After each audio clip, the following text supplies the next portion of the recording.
광복절 연휴 기간 피서지로 사람들이 몰렸습니다. 4단계 압력이 높아지고 있지만 거리 두기는 잘 지켜지지 않았습니다. 연구 결과가 마음에 들지 않는다며 바꿔달라는 공무원들의 황당한 요구가 사실로 드러났습니다. 연구 용역 뒷거래 실태 취재했습니다. 무료로 즐기는 이른바 차박 캠핑으로 유명세를 탄 지역마다 쓰레기 등 부작용이 속출하고 있습니다. 대안으로 유료화가 추진됩니다. 코로나19 시대 청주 공예 비엔날레가 진화하고 있습니다. 비대면 감상에 이어 비대면 작품 창작도 등장했습니다. 여러분 안녕하십니까? 계속해서 충북 소식입니다. 어제 코로나19 충북 발생 현황부터 알아보겠습니다. 신규 발생 확진 환자는 29명입니다. 지역별로는 청주 8명, 충주 18명, 단양 1명, 진천 2명이 확진됐습니다. 충북 누적 환자는 4,584명, 충북 누적 사망은 71명입니다.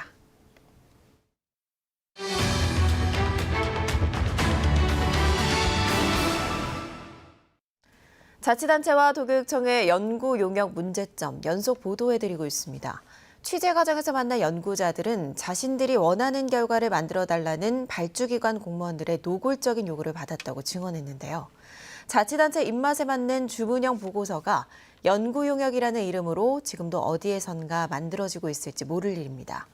용역 과정에서 만연한 연구 부정 실태를 김영일 기자가 취재했습니다. 청주대 김원일 교수는 지난 2015년 청주시의 생활체육시설에 대한 연구 용역을 수행했습니다. 기간은 7개월, 계약 금액은 4,500만 원이었습니다. 연구 초기부터 담당 공무원들은 이해할 수 없는 요구를 하기 시작했습니다.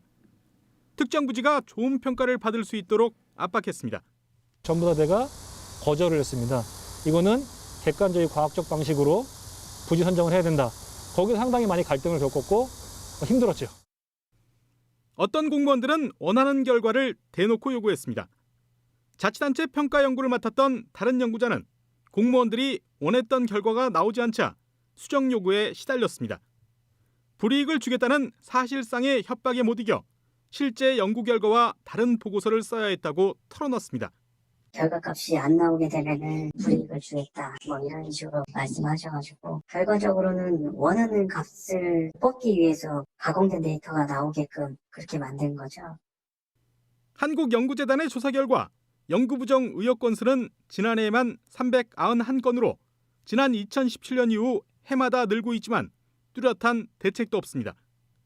원하는 결과를 얻고 싶은 자치단체와 연구를 따내야 하는 대학의 이해관계가 맞물려 서로 문제를 삼지 않기 때문입니다.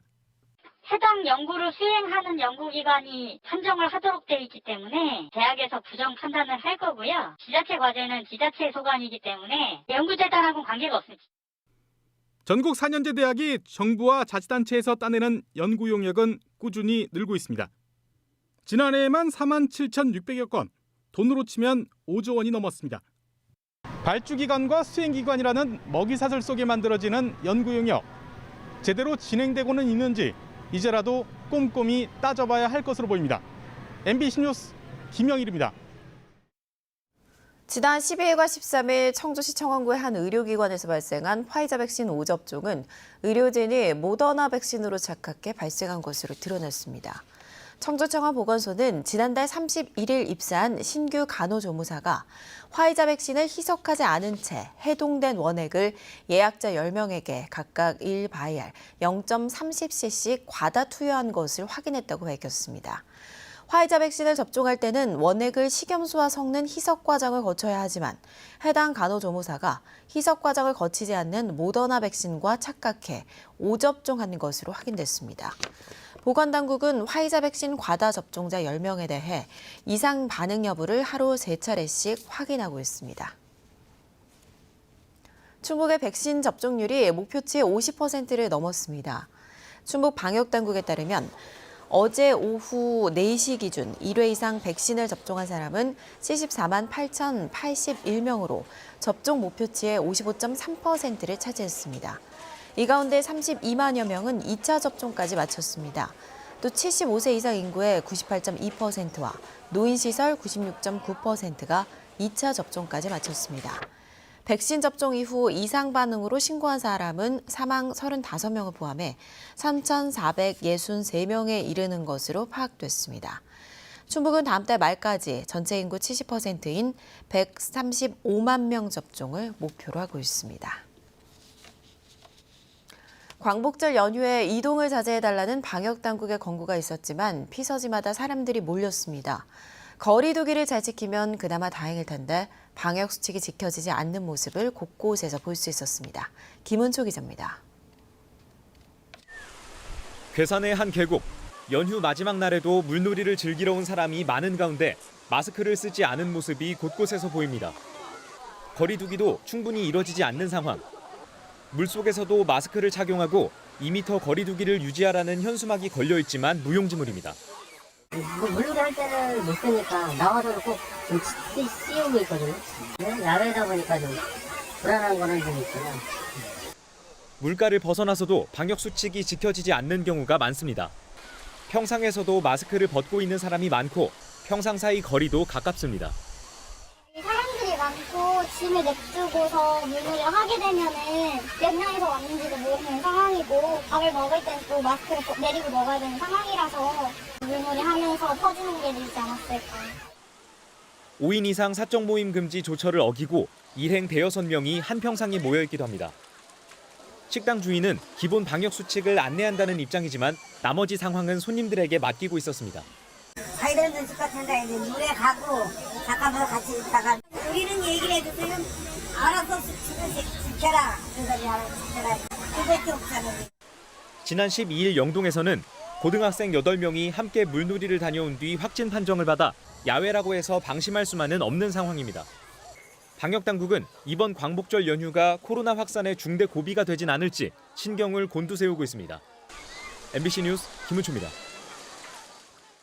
충주에서 거리두기 4단계가 실시되면서 각 차박 캠핑 야영지도 폐쇄됐는데요. 이른바 차박 성지로 떠오르며 폐쇄 전까지 많은 차량이 몰려 일부는 차량 진입을 제한하고 아예 유료화를 추진하는 곳까지 생겨났습니다. 노지 차박과 캠핑은 전국 곳곳에서 성행하고 있는데 과연 지역 경제에 얼마나 영향을 미치는지는 논란이 분분합니다. 허지희 기자의 보도입니다. 지난 4월 충주시가 촬영한 목계 캠핑장의 항공 사진입니다. 거리 두기가 무색할 만큼 수백 대의 차량이 구석구석 빽빽히 들어찼습니다. 무더운 한여름, 평일에도 차박을 즐기는 사람은 어렵지 않게 볼 수 있습니다. 코로나19 이후 무료로 즐길 수 있는 캠핑, 차박 성지로 급부상하면서 전국적인 유명세를 탄 겁니다. 하지만 몰려드는 사람의 화장실과 쓰레기, 하수 처리 등 다양한 문제가 터져 나왔습니다. 여기 몰린 그 인원에 대해서 너무 적고 그건 이제 관리가 안 돼. 너무 지저분하고 그러니까. 결국 충주시가 60억 원을 들여 캠핑 구역을 제대로 정비해 관리하기로 했습니다. 하천 부지 사용 허가를 받아 이르면 다음 달부터 화장실과 하수 처리 용량을 늘리는 공사를 진행할 예정입니다. 또 관리가 용이하도록 유료화도 추진합니다. 일정 규모의 이용료를 받아서 쓰레기 문제, 환경 문제를 막고 다시 찾아오고 싶은 캠핑장을 만들기 위해서 목계솔파 캠핑장을 조성하고 있습니다. 앞서 또 다른 차박 성지로 떠오른 수주팔봉은 폐쇄 전까지 진입 가능한 차량을 하루 120대까지로 제한해 왔습니다. 농기계 진입이 어려울 정도로 차량이 몰리면서 인근 주민들의 민원이 빗발쳤기 때문입니다. 차박과 캠핑 성지라는 명성이 지역을 알리는 효과도 있지만 과연 지역 경제에 긍정적인 영향을 미치냐는 논란은 분분합니다. 상당수가 먹을거리를 준비해오고 환경만 오염시킨다는 지적에 전국적으로 차박지를 폐쇄하는 곳도 늘어나고 있습니다. 이를 의식해 동호인들 사이에선 지역 경제에 도움을 주고 쓰레기를 가져가는 클린 차박 캠페인도 벌어지고 있습니다. 충주시는 차박지와 캠핑장에 농산물 판매장을 마련하고 이용료 일부를 지역 화폐로 바꿔주는 등 지갑이 열릴 수 있는 선순환 구조를 고민하고 있습니다. MBC 뉴스 허지입니다. 청주공예 비엔날레가 이제 20여일 앞으로 다가왔는데요. 코로나19라는 시대적 변화에 따라 비엔날레도 진화하고 있습니다. 전시 관람 외에도 집에서 작가를 만나고 공예 작품도 직접 만들어 보면서 공예의 진수를 체험하는 즐거움이 하나 더 늘었습니다. 조미애 기자입니다. 말총, 금속, 가죽, 돌 같은 공예 소재, 또 망치, 조각도, 드라이버 같은 도구들. 일상에서 접하기 어렵고 멀게만 느껴지는 작가들의 공예가 공예 키트로 좀 더 만만하게 변신했습니다. 청주 공예 비엔날레 연계 프로그램으로 공예 작가 14명이 직접 공예품 키트를 제작하고 제작 방법을 영상으로 공개했습니다. 10년 이상 또는 20년 이상 자기가 노하우를 쌓아왔던 거를 그냥 전면 공개를 하시는 거예요. 그래서 자기가 만들어서 팔고 있는 작품들을 직접 우리 시민들이 그걸 경험을 통해서 작품을 만들어보고 그걸 소유할 수 있는.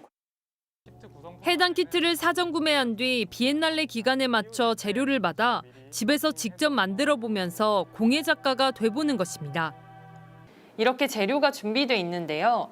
제가 작가의 영상을 보면서 직접 한번 만들어 보겠습니다. 긴 말총 가닥을 추리는 것부터 바늘에 끼워 시실, 날실로 엇걸어 짜는 과정까지 익숙지가 않아 헤맸습니다. 안내선이 있어 다행이긴 하지만 연신 실수를 내 꿰고 풀고를 반복하기도 했습니다. 1시간 반 만에 저도 드디어 완성을 했습니다. 좀 엉성하긴 하지만 직접 만들어 보니까 더 보람도 있고 무엇보다 말총으로 꿰어 만든 작가의 작품이 얼마나 대단한지 더 실감할 수 있었습니다. 참여자 입장에서도 직접 내 손으로 작가의 공예 작품을 만들어 보는 색다른 즐거움을 느낄 수 있지만 작가들 입장에서도 이러한 새 기획이 참신하고 기대를 높이긴 마찬가지입니다. 일반적으로 접해볼 수 없는 소재이기 때문에 이제 쉬운 제작 방법을 이용해서 말총의 질감이나 아니면 색상, 재질이 가지고 있는 독특한 그런 아름다움을 전달하고 싶었어요. 동영상으로 충분히 보여주면서 이해시킬 수 있거든요. 그래갖고 저는 되게 참신하다고 생각을 했습니다. 대중들하고 조금 더 한 걸음 더 가까운 친밀감이 생기지 않을까 그런 생각을 들었습니다. 단순히 작품을 보는 데서 그치지 않고 작가의 마음으로 직접 작품을 만들어 보면서 공예의 의미를 되새겨보는 기회가 집에서도 가능해졌습니다. 작가들의 제작 영상은 청주공예 비엔날레 홈페이지와 유튜브를 통해 누구나 볼 수 있습니다. MBC 뉴스 조미입니다.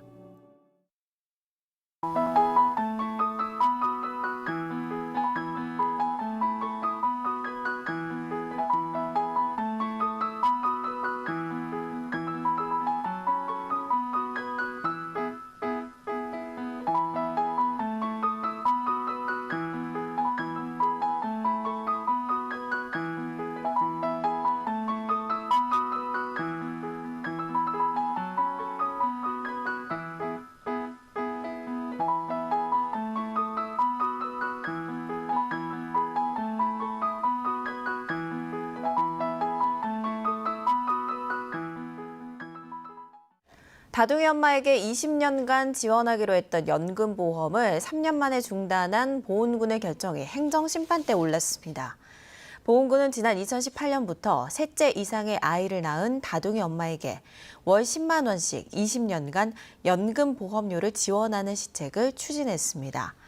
그러나 복지부가 기초연금 혜택과 중복된다며 폐지를 권고함에 따라 지난 4월 말로 지원이 중단됐다는 내용의 공문을 수혜자 49명에게 보냈습니다.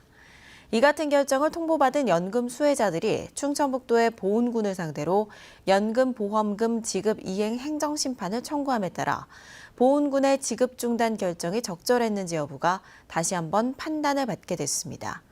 수혜자들은 2017년 말부터 복지부가 반대한 사업을 보훈군이 이듬해 주먹구구식으로 추진했다가 올해 보건복지부에 제동이 걸린 것처럼 속였다며 마치 개인 돈을 적선하는 듯한 그릇된 행정은 바로잡아야 한다고 목소리를 높였습니다. 도내 버스업계 종사자에게 재난지원금이 지급됩니다.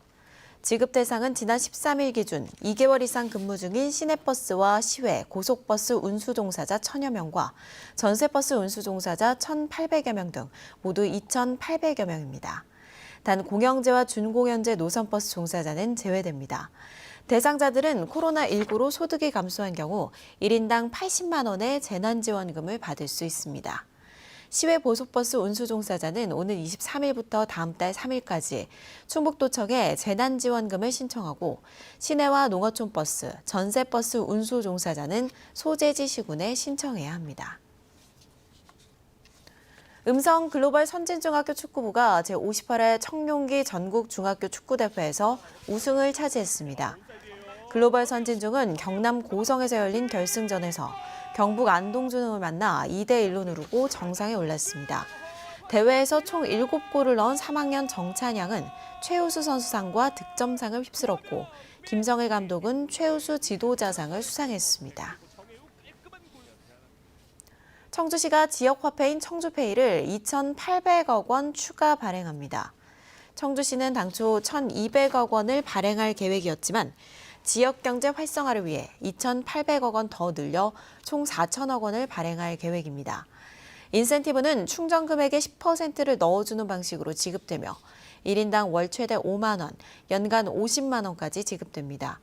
청주페이 누적 회원수는 26만 명으로 사업장 주소지가 청주인 도소매 업소에서만 사용할 수 있습니다. 과수화상병 선제적 방역으로 올해 피해 면적이 지난해보다 66% 감소한 것으로 나타났습니다. 뉴스투데이 충북 소식 마칩니다. 고맙습니다.